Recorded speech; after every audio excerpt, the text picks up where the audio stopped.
客家山寮社区去年向农村水保署所争取的藤体线再利用绿美化工程460公尺长的规划，已经成为民众新的休闲观光步道。不过，较可惜的是，该藤厂的废弃铁道无法度全线串联。为了提升整体规划，发展成当地观光焦点。客家公所已经提出改善全长660公尺的无障碍通行绿道延伸工程，幕后地方相当期待。我的里面非常珍惜，这得来不易的成果啦吼。未来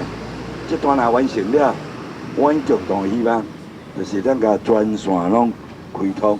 安尼较袂浪费这过去开启的经费吼。条里面我做个对咱地方的休闲运动是非常重要的啦，因为这段的里面话关键这个地方要找到那么好的铁道能够合法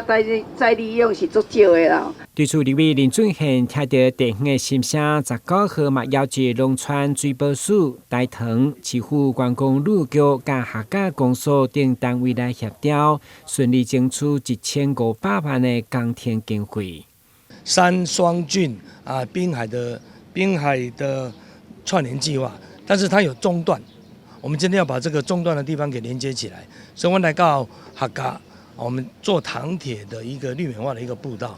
希望能够让它形成一个完整的人行以及自行车步道，这会成为大本门地区一个亮点，可以吸引很多人来这里运动来这里休闲。